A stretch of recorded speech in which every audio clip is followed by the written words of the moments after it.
Hello, everybody. Welcome to the Elder of Rock. I am Stephen Elder, and today I'm going to talk about this album here, Castle Donnington, Monsters of Rock. This is an album that was recorded here on the first Monsters of Rock concert, August 16th, 1980. This album here features Rainbow, Scorpions, Saxon, April Wine, Touch, and Riot, but also Judas Priest played at this festival, but probably because they were probably something to do with the label they were on and stuff. They didn't get tracks on this. Also, this is a single album too, so they would have had to make it a double album. I think they would have included Judas Priest. So anyway, so this is a cool album though. So you got the songs you got on here are you and this is the thing, it wasn't recorded like chronologically, or this album wasn't put together chronologically as to the order of the band's play, and we'll get to that in a second. But the first song is Stargazer by Rainbow. Now, this does have Graham Bonnet on vocals, so as far as I know, this is the only recording of him, known recording of him that, I mean, there might be some other stuff out now, but at the time anyway, it was really the only a recording of him doing Stargazer. Maybe for a long time it was the only recording. I'm sure maybe there's been some video and maybe some other kind of bootleg recordings. I just don't know if an official recording has ever been released of him singing any of the Dio era stuff. So Stargazer's on here. You get Loving You Sunday Morning and Another Piece of Meat by the Scorpions. And you get Backs to the Wall by Saxon. And then now side two opens up with All Night Long by Rainbow. So I don't know why they didn't put those two together. I don't know. But then you get but then they have I Like to Rock by April Wine. So I don't know why you wouldn't listen to that. Do You Want to Know What Love Is by Touch and Road Racing by Riot. First, Monsters of Rock. I always knew it as Castle Donnington. I never really knew it as Monsters of Rock until I think a little bit later. But I always because I think in Kerrang, remember Kerrang magazine, they would, if they did this, they would have the Castle Donnington. I don't know, maybe it's because the album was called Castle Donnington, and so I always thought of what the festival was called Castle Donnington and not Monsters of Rock. But anyway, because there was a Monsters of Rock, I think later. I think the Monsters of Rock. I think in 1988 it was Metallica, Doc and Scorpions, Van Halen, or something like that. Never saw that tour. That would have been fun. So this marked the final show of the Graham Bonnet era of Rainbow, and also I guess this featured an epic drum solo by Cozy Powell. However, that's not on here. But some history about Castle Donnington is put together by Paul Osby and Maurice Jones. A one-day festival dedicated to hard rock and heavy metal bands. Osby was an established promoter. He's worked with Rainbow on their UK tour, and that was the final show of that tour. Um, and I guess Jones knew the owner of the Donington Park racetrack located next to the village of Castle Donnington. And it was picked because I guess it was next to the M1 and A42 and it allowed for better transportation to site from around the country. And the ground level sloped, which allowed for better viewing for the audience. So, yeah, the first Monsters of Rock consisted of British and international bands and was a success with 35,000 heavy metal fans attending. Although only I could see this as a one-off event, it was mentioned on the day that the festival would return, and then has been going for the next 15 years. But it did move from the Donington site eventually, to probably because they needed a bigger location. And here's the other thing about this Castle Donnington. Now, when I'm seeing it, so Castle Donnington on here is spelled with two N's, and everything I'm looking up, it's spelled with one N. So I don't know. So this made me think that when I was looking this up, I was like, well, it's not the same Castle Donnington, but yes, it is. So there you go.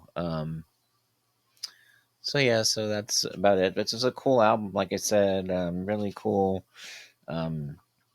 live stuff that rare live stuff from the Scorpions. You know, you got these two here, "Loving You Sunday Morning" and "Another Piece of Meat." I remember I liked those a lot, playing those a lot in the day because other than Tokyo Tapes, there wasn't any of the newer Scorpions that had, you know, from the newer lineup. So that was cool.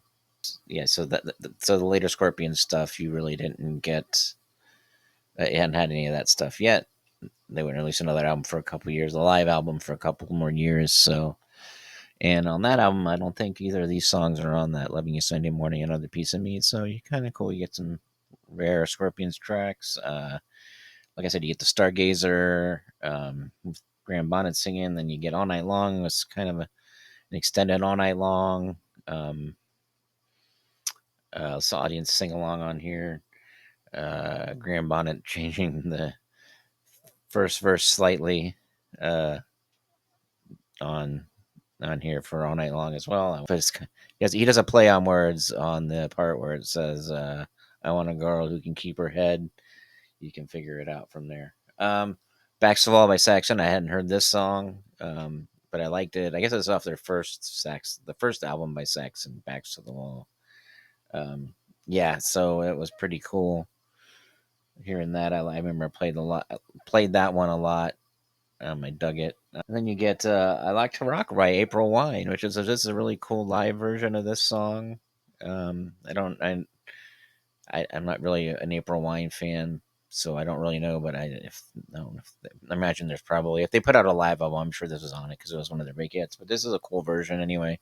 Now this is a band called Touched on here. It's called "Don't You Know What Love Is." This seemed like kind of they're more like a commercial band. It seemed like from this song, the sounds of this song, they were kind of going for more of a maybe lighter edge, maybe slightly like what Rainbow was doing, becoming more commercial touch, a little bit like that. And then you get "Road Racing" by Riot, uh, and this is cool. This is probably my intro to Riot, and so this is a pretty cool intro to them. A live version of "Road Racing," very nice. Yeah, so like I said, this wasn't really put in chronological order. I think this is from Ultimate Classic Rock, 50 years ago, about Donnington. So it says, oh, so yeah, so here's the order of the bands. This is what I was trying to find. This order of the bands. This says Touch took the stage first. I guess it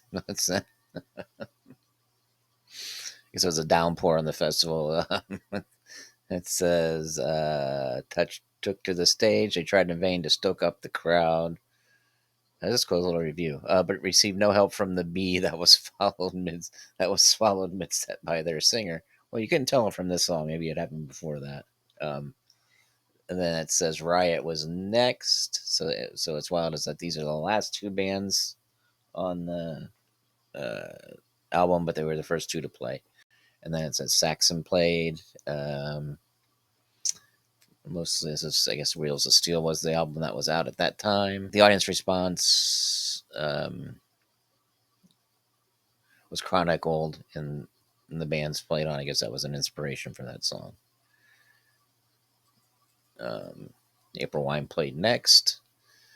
And had no such luck when their catchy melodic rock failed to connect with the steaming masses.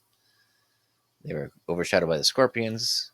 Invaded the monsters on stage, flying high on the recent Animal Magnetism and Love Drive albums. And caused my intrigue. "Hello, Donnington Castle." All right, or Donning Castle. "Hello, Donning Castle." Next will be Judas Priest.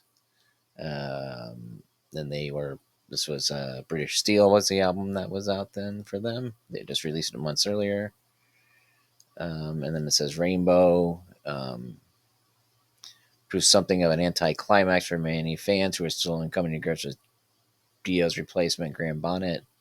It fell flat due to Bonnet's Dio era favorites like "Man on the Silver Mountain" and "Stargazer." It says the most memorable thing was drummer Cozy Powell's solo, which was his final performance with the group, and accompanied by a large pyrotechnic display. And nobody was harmed, no major events or anything like that. Nobody died or anything. No major scuff ups by bands backstage. the following year, AC/DC would headline a stunning lineup which was completed by Blue Oyster Cult and Slade and Blackfoot. So anyway, but we're talking about this album here. But anyway, mostly I just wanted to get this out. I think you can only get this as a vinyl on places like Discogs and stuff like that. I think there's some bootleg recordings of various band sets. And also setlist.com has these sets also. Maybe I'll put the link to that. If I could find any recordings, I think there are some recordings, so maybe I'll give you links to those in the description so you can check it out. But this is a good, fun album, all live, and it is really live. I mean, I don't think any of the bands had any chances to go in and correct anything. Um, but this is good. Um, Good album. All right. So thank you. The Elder of Rock. The Elder of Rock. And we'll see you next time. The Elder of Rock.